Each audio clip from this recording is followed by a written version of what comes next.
목 디스크로 인한 전신 증상이 생겼을 때 50견의 증상하고 비슷하게 나타나는 경우는 구별하는 방법이 이것만 생각하시면 아주 쉽습니다. 예를 들어서 목으로 인해서 문제가 생기는 경우는 목을 돌려서 거기에 대한 통증이 경감이 되느냐 악화가 되느냐. 예를 들어서 왼쪽에 이제 만약에 우리가 50견이 있다라고 치면 이런 게 목을 돌리는 거하고 전혀 관계없이 통증이 더 악화되지는 않습니다.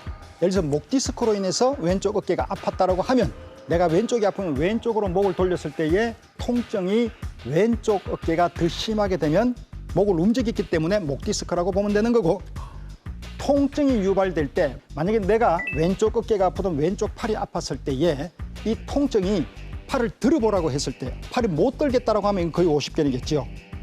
근데 오히려 목 디스크 있는 경우는 팔을 들어 올리게 되면 훨씬 더 심하게 통증이 줄어드는 현상들을 우리가 많이 경험을 합니다. 자, 네, 박사주 원장. 사실 이제 목 디스크랑 우리 어깨 관절 쪽의 문제가 헷갈리는 이유가 뭐냐면, 사실 이제 목에 문제가 있을 때도 팔에, 그러니까 뭐 예를 들면 이 삼두근 쪽이나 이 팔 쪽의 증상이 나타나고요. 어깨 관절에 문제가 있을 때도 이 어깨 자체가 불편하다고 느끼는 것보다는 이 팔 쪽이 불편하다고 느끼는 경우가 많습니다. 그래서 이제 헷갈리게 됐는데, 조금 더 쉽게 설명을 드리면은 이제 어깨 관절, 그러니까 50견 같은 어깨 관절 쪽의 문제는 어깨를 움직이면 증상이 심해지고요. 목 쪽에 때문에 이제 팔이 문제가 생기는 경우는 목을 돌리는 거에 의해서 증상이 더 심해지는 경우가 많습니다. 또 하나는 어깨에 문제가 있을 때는 50견 같은 경우는 잘 때 불편해요. 누워서 자면 통증이 심해져요. 그런데 오히려 목 쪽의 문제는 누워 있을 때 통증이 좀 감소하는 경향을 보이고요. 네, 이제 그런 것들로 좀 차이를 보일 수 있고, 50견의 대표적인 증상은 이제 어깨를 이렇게 꺾거나 팔을 이렇게 뒤로 뻗는 동작, 이런 동작에서 통증이 생기면 아, 이건 어깨 쪽이다라고 생각을 하시면 대부분 맞습니다. 네. 다른 질병과 헛갈리기 쉬워서 치료 시기를 놓치는 경우가 많은 목신경통. 이번에는 손발 저림 증상 때문에 혈액순환 장애와 헛갈린 경우입니다. 예. 보통 이제 혈액 순환에서 문제가 생기는 경우는 네. 말 그대로 혈액이잖아요. 혈액이면은 그 혈액이 가서 손발이 저리는 증상이 있는 경우는 특히 손발 끝이 차가워지는 경우가 대부분. 목 디스크 있는 경우는 차가운 경우를 잘 못 느낍니다.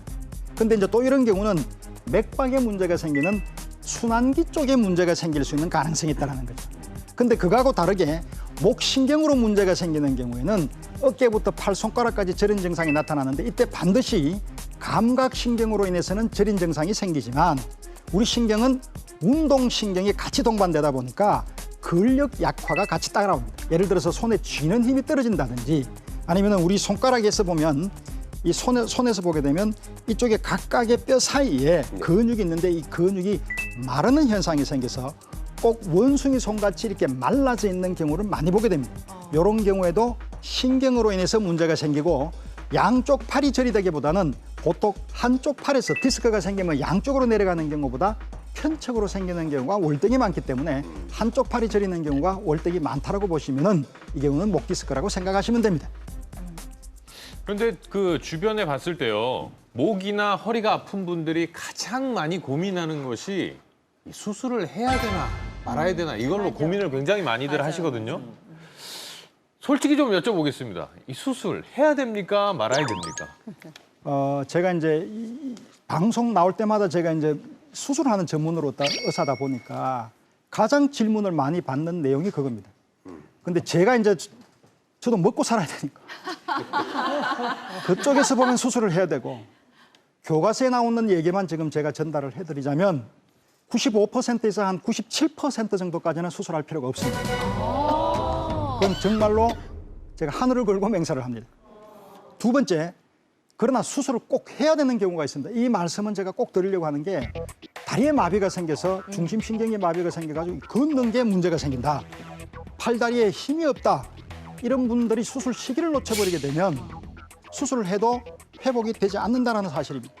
국민 여러분들께서 통증 때문에 내가 잠을 못 잔다, 이걸 어떻게 할 것이냐, 아픈 경우는 마비가 된 경우는 수술하면 되잖아요. 근데 그게 아니라 통증 때문에 이래 되는 경우는 적어도 저는 꼭 말씀드립니다. 어느 정도 수술에 대해서 경험이 있는, 나이가 좀 지긋한 경험이 많은 의사 3명한테 가서 반드시 컨펌을 받아봐라. 적어도 과반수 이상이 수술에 대해서 찬성을 할 때 수술하는 거지, 안 그런 경우는 수술할 필요가 없습니다. 알면 알수록 증상도 다양하고 문제도 심각한 목신경통. 역시 뭐 안 걸리는 게 상책입니다. 그죠? 예. 목신경통에 안 걸리는 비법이 있으면은 좀 알려주시죠. 알겠습니다. 예. 가르쳐 드리면 안 되는 특급 비밀인데요. 네. 그 목에 억눌린 신경들을 풀어주는 동작을 꾸준히 하면 목신경통을 예방할 수가 있습니다. 그래서 습관과 마찬가지로 목의 신경통을 예방할 수 있는 운동법에 대해서 오늘 지금부터 제가 한번 말씀을 드리도록 하겠습니다.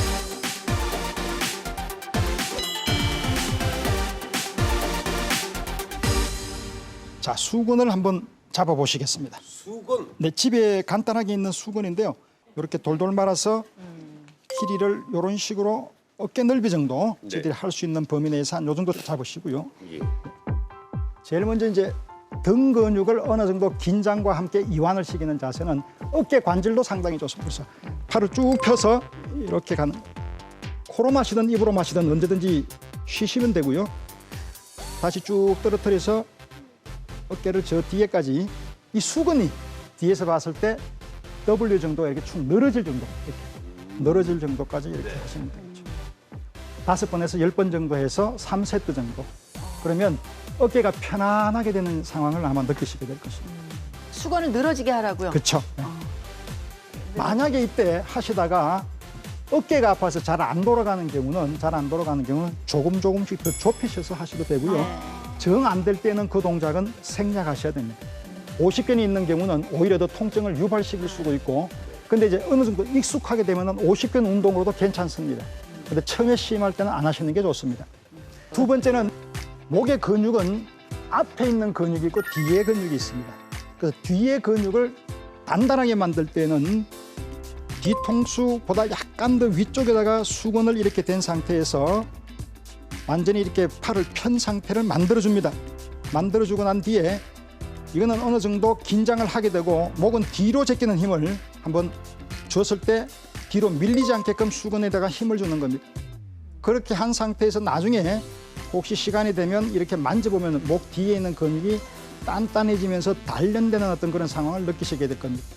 이것도 5회에서 10회 정도로 해서 타이트한 걸 느끼시고 풀었다, 타이트한 걸 느끼시고 풀었다 하시면서 이걸 반복하셔서 3세트를 완성시키게 되면 목 근육을 어느 정도 강화시키는 데는 이거보다 좋은 운동은 없습니다. 다시 설명 좀 해주세요. 그 머리는 뒤로 가려고 하고 수건은 앞으로 당기려고 그렇습니다. 한다는 그런 꼭 얘기죠? 어디 가면 바로 걸으라 그러면 이렇게 걷는 사람이 있습니다.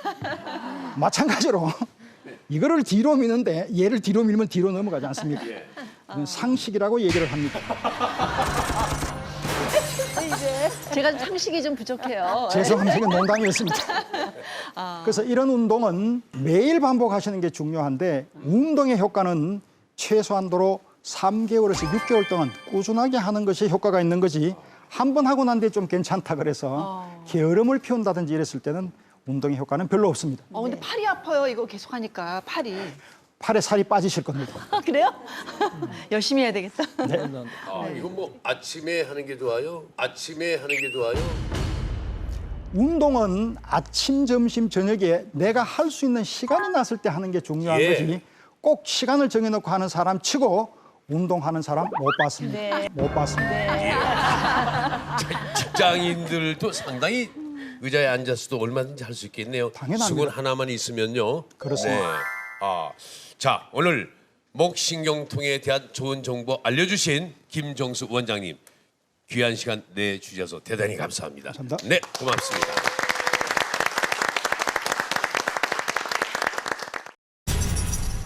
목에 관한 궁금증 어떤 것이든 해결해 드립니다. 눈도 침침하고 또 귀도 좀 안 들리는 것 같고 근육이 자꾸 뭉치는 분들은 목 건강과 관련이 있다는 사실입니다. 몇백만 원짜리 안마 의자보다 효과가 빠른 맨손 마사지법을 하나 알려드릴 건데요. 3주만 먼저 알려주시지. 이건 사드렸는데. 스트레스를 더 줄일 수가 있고요. 특히나 뼈 건강에도 아주 중요하죠. 근육도 이완시킬 수 있고. 우리 건강의 가장 중요한 통로, 목 건강의 모든 것 지금부터 공개합니다. 중년 건강을 지키는 보험이라고 합니다. 목 건강의 모든 것, 이동환 원장을 모시고 자세히 알아보겠습니다. 여러분 박수로 환영해 주십시오.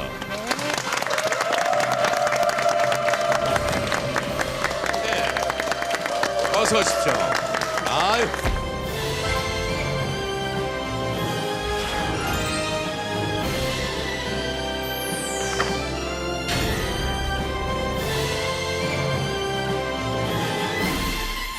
잘 오셨습니다. 예. 자, 중년 건강을 지키는 보험이라고 할 정도로 목 건강이 그렇게 중요한 겁니까? 네, 목 건강 너무 중요하죠. 예. 중년 건강을 지키는 보험이라고 부르는 이유가 다 있습니다. 네. 사실 우리가 중년이 되고 연세가 드시다 보면 통증도 있지만 네. 또 여러 가지 증상들이 있지 않습니까? 우리 어머님들 깜빡깜빡 자꾸 잊어버리시고 눈도 침침해지시고 네. 또 귀도 잘 안 들리는 것 같고 그런 것도 다 목 건강과 관련이 있다는 사실입니다. 네. 지금까지 우리가 목뼈 이야기를 많이 하셨는데요. 목뼈는 이제 여러 가지 통증과 관련돼 있지만 이러한 노화와 관련된 증상들도 목과 관련돼 있다는 겁니다. 예. 목 주위를 둘러싸고 있는 근육이 있죠. 예. 이 근육이 굉장히 중요한 역할을 하는데요. 일단 목의 근육은 크게 두 가지가 있습니다. 물론 이제 잔 근육들이 많이 있지만 뒤쪽을 지탱해주는 승모근이 있고요. 또 앞쪽을 지탱해주는 근육. 이것은 이제 우리가 원래 전문 용어로는 흉쇄유돌근이라고 부르는데 좀 어렵죠. 그래서 쉬운 말로는 목빗근이라고 합니다. 목빗근, 목 옆에 있는 근육이거든요. 여기에 문제가 생기기 시작하면 이제 이런 노화 증상이 더 빨리 진행될 수 있다는 겁니다. 노화 네. 증상이. 네. 왜 그러냐면 이 주위에 많은 신경들이 지나가고 있고요. 특히 자율신경 같은 것들. 그다음에 또 작은 혈관들이 지나가기 때문에 목 근육이 긴장된 상태에서 오래 있다 보면 혈관도 자꾸 쪼여지게 되고 또 자율신경이 자극을 받으면서 우리가 연세 드신 분들이 느낄 수 있는 증상들, 눈이 침침해지고 또는 자꾸 기억력이 깜빡깜빡해지고 이런 모든 증상이 다 관련돼 있다는 것이죠. 자, 박상중 원장님. 네. 목 근육 문제가 그렇게 흔한 겁니까? 정말 흔합니다. 정말 흔해요. 정말 흔하고요. 사실 우리가 이제 목이 아프면 대부분 처음 생각하는 게 이제 목 디스크예요. 그런데 실제로 목 통증 때문에 병원에 와서 목 디스크로 진단받는 경우가 15%가 되지 않습니다. 그럼 무슨 말이냐? 나머지 거의 85%, 90% 정도는 이 디스크가 아닌 그냥 목 근육이 문제가 되면서 통증의 원인이 된다는 거죠. 예, 그런데 이 목 근육, 정말 여러 개의 근육이 있지만 그 근육 중에서도 특히 이제 승모근이 일명 우리가 이제 스트레스 근육이라고 얘기하거든요. 그래서 스트레스를 받으면 대부분 이쪽 근육이 많이 뭉치게 되는데 남녀노소 정말 나이 불문하고 가장 많이 문제가 되는 근육이 바로 승모근입니다. 네. 요즘은 안마기가 있어서 안마기로 지가 자기 자신을 툭툭 쳐도 좀 해소할 수 있지만 예전에는 할머니 할아버지들이 아이고야 일로 와서 이 어깨 좀 주물러라 등 좀 때려라 그리고 그 손주들이 다 그런 걸 해드렸잖아요. 그게 바로 주물르던 거기가 여기 뒤가 승모근이라는 거예요? 네, 그렇습니다. 이제 이 우리가 주무를 때 이렇게 목과 어깨가 연결되는 이 부위, 네. 고위를 많이 주무르시잖아요. 네. 거기가 바로 이제 승모근의 가장 중요한 부분이고, 그리고 이 근육 굉장히 이제 중요한 근육인 이유가 등 근육을 거의 덮고 있습니다, 등을. 제가 잠깐 이 그림을 보면서 설명을 네. 좀 드리면요. 예. 자 보시면 경추 1번부터 시작해가지고요. 그 다음에 쭉 내려와서 이 흉추 12번까지 다 연결되는 게 승모근입니다.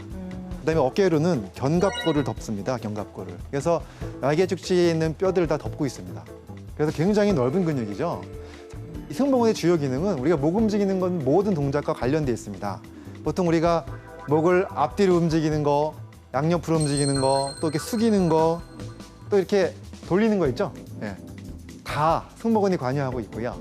또 어깨를 올리는 동작이 있습니다. 이 동작도 지금 쓱쓱 잘하시는데 이 동작도 승모근하고도 관계 있는 동작입니다. 아 시원해요. 네. 상당히 시원하네. 굉장히 중요한 근육이죠. 네. 근데 아까 스트레스 근육이라고 말씀하셨잖아요. 근데 네. 정말 이 스트레스를 받거나 또 오랫동안 긴장하거나 뭐 이렇게 또 방송 녹화도 길게 하잖아요. 그럼 이러고 이제 앉아서 조명 아래 있으니까 그런지 집에 가면 제일 아프고 불편한 데가 선생님도 그렇죠. 여기 맞아. 목, 이 승모근, 뭐 등, 아유, 어깨 말도 너무너무 못해. 예, 나는 아프거든요. 허리까지 아파. 저도 그래요. 앉아 있는데도 그렇게 아파요? 아우 긴장하고 앉아 있잖아요. 연관이 다 돼 있대잖아요. 예, 그래서 이게 정말 스트레스랑 관련이 있는 건지 실제로 아니면 이름만 그렇게 붙인 건지 이게 궁금하네요. 아마 이 방송 보시는 많은 분들한테 좀 여쭤보고 싶은 게 뭐냐면 네. 하루 종일 긴장하고 스트레스 받은 날 우리 몸 중에서 가장 먼저 이렇게 뭉치는 것 같고 땡기고 아픈 근육이 어디십니까? 여기요, 뭐. 목뒤. 십중팔구는 여기라고 대답하실 겁니다. 네. 그래서 우리가 이것을 별명으로 스트레스 근육이라고 말을 붙입니다. 네. 그 이유는 바로 뭐냐면 우리가 스트레스를 받게 되면 몸에서 여러 가지 안 좋은 호르몬이 나오죠. 스트레스 호르몬이 나오죠. 이 호르몬들 때문에 근육이 긴장을 하게 되는데 그때 가장 먼저 긴장을 하는 근육이 바로 승모근입니다. 그래서 이 통증들이 목 뒤로 뻗쳐서 머리까지 올라가는 경우도 굉장히 많고요. 근육이 긴장되기 때문에. 그리고 대부분 우리가 어깨하고 이 목 뒤쪽에 근육 아픈 데를 눌러보면 대부분 승모근이 있는 위치하고 아주 잘 맞아떨어집니다. 그리고 우리가 또 스트레스라는 것이 정신적 스트레스도 있지만 또 육체적 스트레스라는 게 있거든요. 사실 뭐냐면 계속 똑바로 앉아 있는 것도 사실 굉장히 긴장된 자세로 앉아 있는 거고. 그렇죠. 또 이제 많은 일들 하실 때 우리가 가사 일 하실 때도 뭐 계속 손을 쓰셔야 되고 뭐 운전 오래 하시는 분들 다 이 자세가 육체적으로 승모근에 긴장을 주는 상태입니다. 바로 육체적 스트레스죠. 이런 것들 계속 주기 때문에 얘가 많이 뭉칩니다. 네, 그래서 스트레스 근육이라고 얘기를 하고 있습니다. 자, 박상용 원장님, 네. 피곤하면 등이 아프다는 분들도 많잖아요, 그죠? 네. 그럼 그런 것도 역시 승모근이 아픈 건가요? 그렇죠. 왜냐하면 아까 전에 이제 이동환 원장님 말씀해 주셨지만 승모근이 우리 이제 이 목만 생각하는데요. 사실은 시작이 거의 요추, 그러니까 허리 위쪽이나 그 등 아래쪽에서부터 사실 시작해서 올라가는 거거든요. 예. 그래서 등을 그냥 전체적으로 다 덮고 있는 근육이 승모근입니다. 네, 그렇기 때문에 이 승모근이라는 게 하부, 중부, 상부로 정확하게 이제 나누는데 이 목이 많이 아프다 보면 상부 승모근이 보통 가장 문제가 돼요. 그런데 이 상부 승모근이 이제 문제가 생겨서 기능이 떨어지니까 얘 할 일을 중부나 하부에서 이제 대신하게 되거든요. 그러면서 이제 스트레스가 많이 가게 돼요. 그래서 처음에 스트레스를 받을 때는 처음에 이제 위에 쪽에 있는 승모근만 아프지만 이거를 방치하고 그대로 놔두게 되면 그 밑에 쪽 애들도 이제 스트레스가 많이 가고 할 일이 많아지면서 점점 아래쪽으로 내려오면서 이제 등이나 이런 밑에 쪽에 있는 승모근까지 문제가 생기는 겁니다. 그래서 요즘 말이에요. 그런 그 등 아프고 이런 걸 해소하려고 안마 의자가 좀 인기가 많은 것 같아요. 네. 그걸 볼 때마다 아우 저런 목을 사? 렌트를 해? 하고 많이 맞아요. 고민을 하는데 정말 효과가 있는 겁니까? 긴장이 쫙 풀어질 것 같은 생각이 들어요. 맞아. 예, 보니까. 안마의자를 사느냐 마느냐. 물론 돈 있으시면 사시는 게 좋은데요. 네. 이 안마의자 사기 전에 먼저 일단 근육을 푸는 연습을 많이 하시면 그만큼 효과를 볼 수가 있습니다. 네, 바로 뭐냐면은 평소에 이 승모근은 항상 이렇게 꽉 조여 있죠. 근섬유가. 근데 아까도 말씀드렸지만 요 사이로 지나가는 잔신경들 또 요 사이로 지나가는 잔혈관들이 항상 쪼여 삽니다. 이것을 항상 풀지 못하고 살아요. 이것을 좀 풀 수 있는 활동만 좀 잘해줘도 릴렉스가 되면은 훨씬 더 편안해지죠. 그래서 그런 자세를 제가 몇 가지 한번 알려드려 보도록 하겠습니다. 네. 아 그러면 네. 안마 의자에 굳이 의지하지 않더라도 몸을 좀 편안하게 풀 수 있는 방법을 오늘 알려주시는 거예요? 네, 지금 제가. 전화 끼는 거네. 3주만 먼저 알려주시지. 이거는 사드렸는데. 지금 3주 됐는데요. 잘 쓰세요? 아프시대요, 그게. 안마 이 롤링이 막 되면서. 그럼 저 줘요, 그냥. 갑자기요? 이렇게? 아유. 자, 뻣뻣하고 이 아픈 어깨를 혼자서 풀 수 있는 혼자서 운동. 시청자 여러분도 함께 하시기 바랍니다.